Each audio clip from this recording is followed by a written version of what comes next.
Tracy Swedlow, and this is Televisionation. So happy you can be here. We have an amazing person, Bill Hague, who has spoken at TVOT many times, and he always brings fantastic data and expertise to our community, and he's from Magid. He's the EVP over at Magid, and of course that is Magid.com, and they are a fantastic research firm, and they do all kinds of services. They provide all kinds of services for the community. So welcome to the show, Bill. Thanks, Tracy. Good to see you. And you said you're in Palm Desert, California? I am. I'm visiting my dad, and it is 103 degrees. But the thing that really matters is I shaved this morning for this. So very sweet. Appreciate you giving me a reason to shave, since I'm just a bachelor. But how come your hair looks so good? How come my what? Why does your hair look like it's been coiffed? I don't know. I've not gotten a haircut in 8 weeks. I think it just speaks to how closely I can normally keep it shorn. So thank you for noticing, though. Well, next time we'll see maybe a buzz cut. Okay, well, hi to your dad, and I'm glad you're in very hot weather, because maybe the virus won't appear there. Okay, so glad you're safe and healthy and looking good. Thank you. So Magid, there's sort of the short understanding of what Magid does. Research firm. Is there anything else you want to add to that? I mean, it's obviously really you provide strategy so many consultation. Sorry to cut you off. It's really strategy consultation based on consumer insights, right? So research is the foundation of everything we've done. We've been doing it for 62 years, and amazing. And it just is. There's never been, I've spoken at your conference a couple of times, both in New York and San Francisco, and they're always great. But I always think, boy, what a great time to be in our business, because change is so rapid, and it's speeding up. Now you throw in, COVID-19 and a pandemic. It's really amazing. So our clients and our colleagues are rising to the occasion. So it's a fascinating time, and as you can imagine, all of us are really busy. Maybe this is a loaded question, but are you saying that your clients are asking you for more data than ever before, or how hungry are they to understand what's going on? So they're asking, I think the things that we did foundationally was around consumer attitudes about content, news, right? Our focus was on news and marketing secondarily. Now we're doing just a ton of work on platforms and platform ideals and subscriptions and business modeling, right? So they're asking for more things and different kinds of things, and each project we're doing is super unique. So it's a really exciting time. Obviously, they're challenged, and so we're trying to help them as best we can, just with the blocking and tackling and opportunities that are out there now, and challenges. Blocking and tackling. I hear you on that. Yeah. So I know you've brought some interesting slides for us based on some research, and especially you guys take an interest in local content programming, local advertising, and of course we definitely see that people's interests are in news, local news. Can you tell me what's going on? Tell us a little bit more about what you've discovered, some of the things that really surprised you. So I'll kind of go broad, and then we can dive into some of the findings if you'd like, and with a couple of slides. I won't bore you or anybody too much.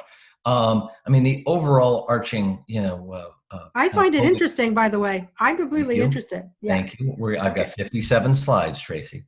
Yeah. So the overarching is sampling and ratings and viewership are up at everybody's home. This is a really interesting story, and people find it compelling, and they're watching a lot of news, whether the news is local news or network news or cable news. But local is really winning on multiple levels, and really because, Tracy, as much as you read, whether you read the New York Times, Wall Street Journal, or your local newspaper, it's a local story, and I think that is really driving a lot of this, right? Whatever's happening in the White House or in New York or California, if you're from somewhere else, if you live in Wichita, Kansas, I want to know what's going on in Wichita, Kansas. I want to hear from experts in Wichita, Kansas about this to help make sense of, all of the voices and noise that you hear out there. So that to me is really what's most compelling. So, we believe that the rising tide is raising all ships. You look at the overnights, numbers are up. how we come out of this is really the next interesting thing, and how do you hold on to that audience that's been sampling you and create a new habit. Well, I mean, I'm not that we're here to talk about innovation specifically, but I hope that there will be a number of experiments, and I'm seeing a Yeah. few just begin to use this idea that we are in our own homes and creating new content. So maybe viewership will change a little bit. But anyway, let's hear more about.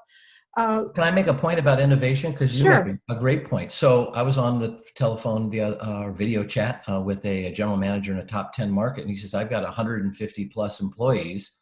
We're mapping out what happens when we come back to the building, when everyone's welcome back. He foresees almost up to half not coming back to the station. Yes. Not that they're not going to come back. They're coming back. But you know what? Reporters don't need to come into the office. Camera, photographers, salespeople. So the kind of innovation, I think, is not just what you see on the air, Tracy, which I think is probably what you were referring to. Yes. Innovation is also in the workflow of how a television station, local broadcaster operates. That's absolutely a great point, because I am hearing that this situation is creating a lot of efficiencies, and that's the sort of euphemism for letting a lot of people go and figuring out how to do it without them. Yeah. I mean, it's nobody's fault, but it's happening. So that actually would be a very interesting study in the future about what has happened to the back end of our industry, we've actually got an employee study that we're doing with some clients. We're asking them, what's working, what's not working. So I think, a lot of folks out there, whether we work with them or not, are asking those questions right now and trying to get employee feedback. Right? It's not that we come down from the Temple Mount with our gold tablets and here's the wisdom. This is what we found. Like they're figuring it out, McAllen, Brownsville, Texas, just like they are in New York and LA.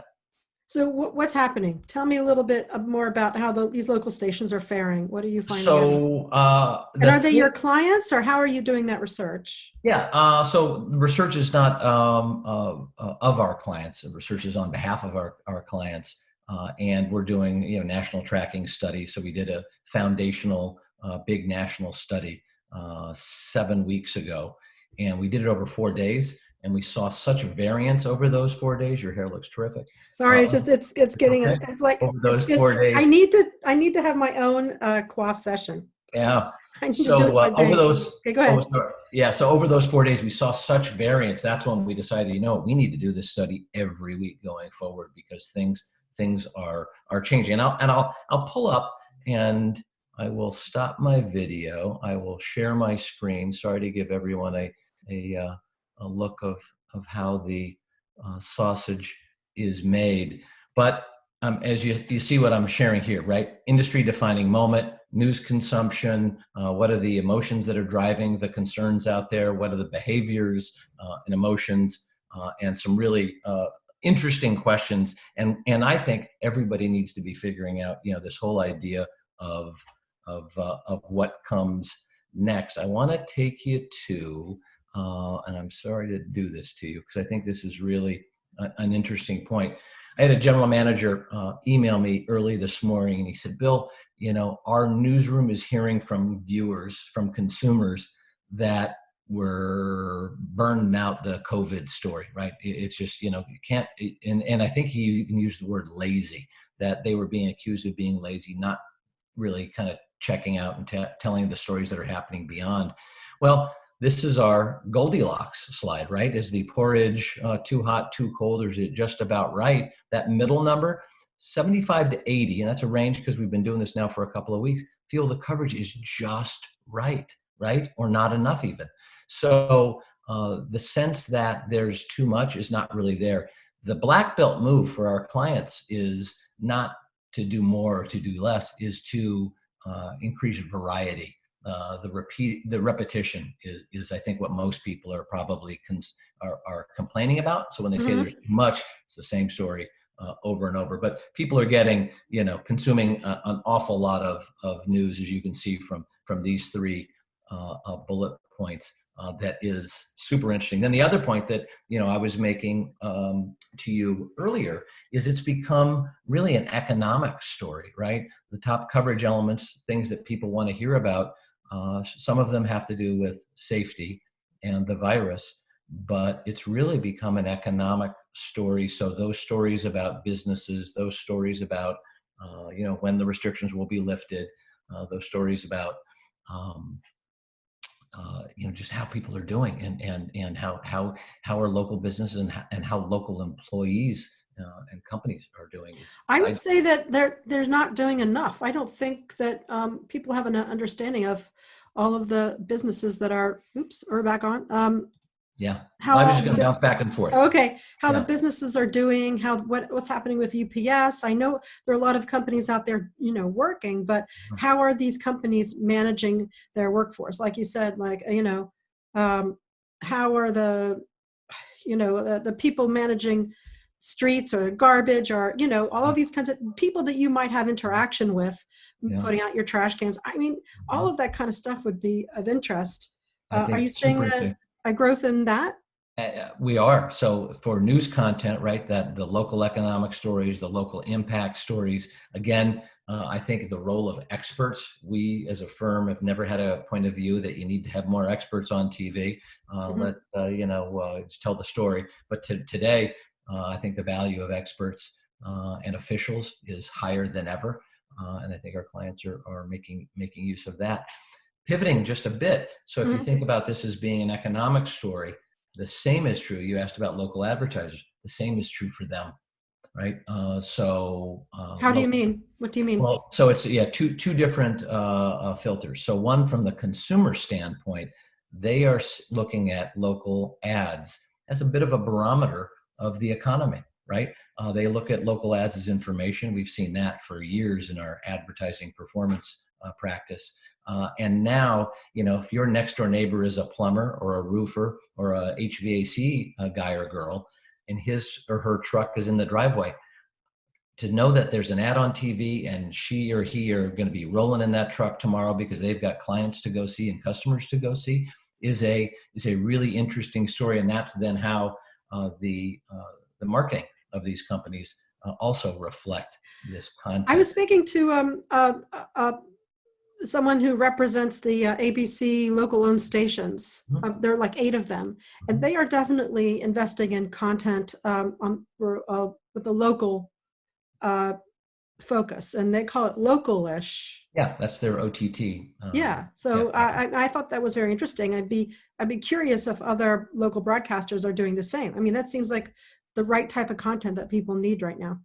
Yeah. So I think CBS with CBSN and their local launch, and NBC has got Peacock coming, and our Cox clients and Meredith and Scripps are all doing terrific jobs launching similar efforts. So more local content, more of a 24/7 nature, right? Which is what the Mhm. networks are doing too locally, and then offering advertisers different capabilities of doing longer form commercials versus a 15 or a 30-second spot, and even having a channel, right? Which I think I think people are really getting creative right now with their local marketing, right? I have a client in Louisiana who's taking the 5-second breaks, the top and the bottom of the hour, and he's selling those now, which used to be just a break for news or an announcement or something. He's selling them to restaurants because it's only a 5-second break. Great idea. As just we're open, we're delivering. Come to Bill Hague's Pizza, which he's had a lot of success, and they sell packages of them, right? So that, and then those longer form things like you'll see in the morning where you invite advertisers to tell their story. I think it's become kind of compelling. It's a, I almost Content. miss those long commercials they used to have in the was in the 70s or 80s, Right. when we I were a lot know. younger. And they I used to know. have, I know. I Used to mean, go on it's almost forever. like they need to be their own show right now to let us know what's going on, how they're They taking care of their do. employees, how they're serving and delivering packaged goods. It's They kind of do. haphazard. Just if you're They do. searching, They do. like I search for things that we can't get in San Francisco, like yeast, Mhm. uh, baking powder, Mhm. honey is hard to find, and I'm starting to make relationships with stores all over the country. Yeah. And they could be producing content and delivering it to their local broadcasters. But anyway, Well, and then they can deliver it to broadcasters who have platforms that don't just live within the walls of a market, right? It's like San Francisco, right? How does local store in Wichita sell you things, and you could see their content online or on an I know. OTT platform? I think that's super interesting, and I think a lot of people are taking a look at that. So what are your clients asking as far as what do they want to know? What are their top priorities? Well, I think they want to know I mean, it's a competitive business, right? So they want to know how to do better. They want to know how to win. They want to know how they're going to come out of this and win, and put themselves in a position to win. And then, so there's two, I guess, two lanes of the highway, right? There's the content side and the news and the newscast and the ratings that are tied to that. That's the performance there. And then the other side is on the ad sales side, which is an area we spend an awful lot of time as well. That's really critically important right now, is spending is down. And I know you also told me that you have been watching over the last 6 weeks what people are watching, and things have been really surprising. So what would you say the consumers want to see in the advertisements that are out there today? What are Yeah, they? that's great. So yeah, we were talking about the two lanes, right? So there's the news, and now there's the sales side. And I'm going to put on my glasses since I've now slide here. So we literally asked consumers, Tracy, information that they want in television advertising, right? And as underlined above, ads are safe in a news environment, but they can't just be about the moment. What needs to be communicated, and what are consumers' ideals? And here it's really interesting, right? They want to be sold. This whole idea, and I'm sure you've seen all of the commercials out there. We're in this together. It's challenging times. Look at the top thing, right? Information about how I can still shop or use that advertiser's services, whether they're a plumber, a car dealer, a restaurant, right? Right. Really, really interesting. And then there are those safety issues. I want to know how you're caring for your employees. I want to know how you're caring for the community. And then that fourth thing, that's with 57%, that we've seen grow over the last number of weeks, which is information about deals and discounts. Listen, tell me I get you're a business, and I also understand a TV station, this is the way they make their money, by advertising. So tell me how, why I should buy you, what the deals are, and you take the current economic climate very seriously, right? So bottom line, over on the left-hand side, the 63%, they want advertising, and they want more. They want more content, right? And I also think this is a really interesting opportunity, Tracy, for local brands to stand out, right? You got increased viewership, you've got less clutter, less people are advertising, right? So take advantage of it. I mean, if I'm a local brand, I'm searching my couch cushions for spare change to advertise on television right now, and do it in with the right voice and the right tone. It's too bad ATSC 3.0 isn't already in the market, because this would be the perfect environment. I know. I've talked to Ann Shelley at Pearl, who I know you know very well too, and we've done a lot of research for her on Next Gen TV. You're right. I mean, this would be on two fronts, right? So on the advertising front, addressable advertising, but on the alert front, right? That interactivity that is tested so well in all of our 3.0 Next Gen TV testing. I mean, if you could have an interactive, where are the hospitals that are open? Where are the cases locally? Because it's a local story. That's super compelling, Tracy. Yeah, thank you for bringing that up, because that's Well, something. I when this first started, I actually called John Lawson first, right? Yeah, So that's funny. Yeah, and we're on the AWARN board with John. So, and we've talked to him a lot about how this is a really interesting moment in time for him and his organization. but it just also seems it would be a great opportunity for all of the distribution of multi-platform content, and alerting and education. And we just recently interviewed Digicap, Jun Young Park, in South Korea, and they're doing already a lot using ATSC 3.0 to deliver education and things like this to kids, but also to the news industry. So it's an interesting company to watch, or what's going on there.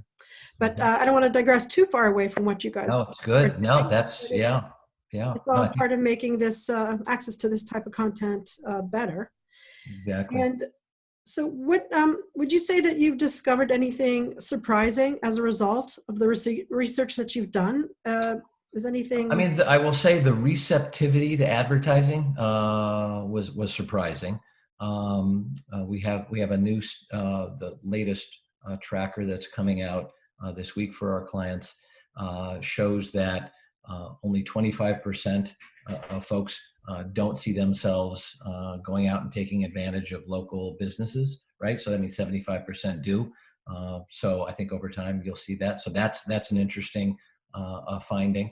And then I think, the fact we get people who are news junkies like me, and I probably like you too, I think of it as such a national and international story sometimes, and I maybe watch, network news and cable news too much.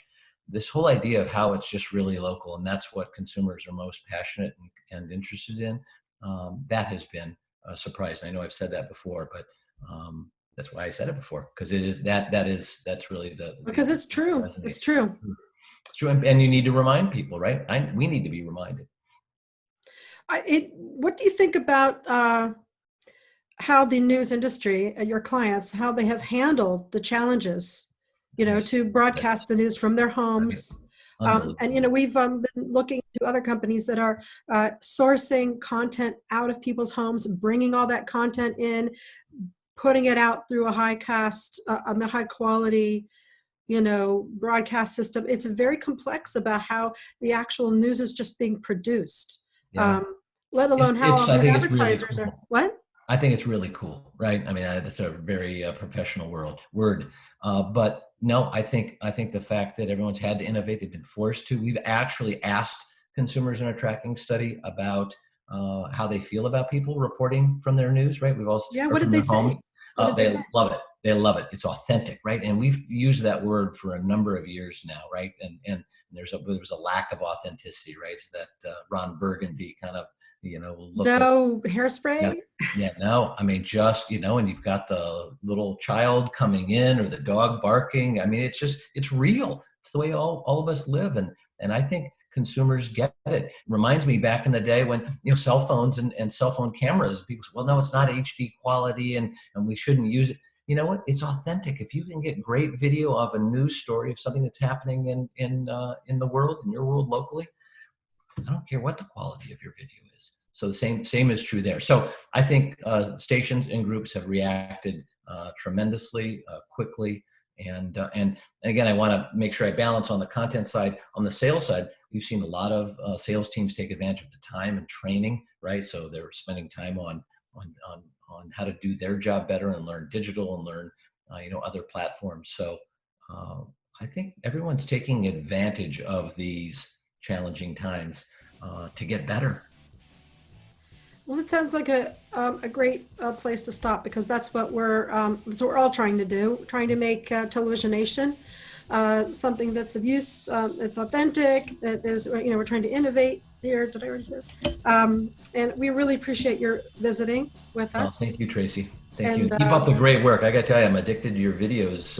You've got a lot of them out there, so it's terrific. Thank you so much. More to come. But what about a Magid show? Magid show? A Magid show? A Magid show. We should test it. Come on to Televisionation. We can do a little panel or something. All right, sounds good. Thank you so much, Bill. I really appreciate it. Thank you, Tracy. Stay safe. Thank you too. Bill Hague is EVP at Magid, which is again at magid.com. And I'm sure you have all kinds of great reports or white papers and things to potentially download and buy, of course. So please support what they're trying to do for our industry. They're well respected and trusted. So take care. This is Tracy Swedlow, Televisionation. Have a great day. Stay safe.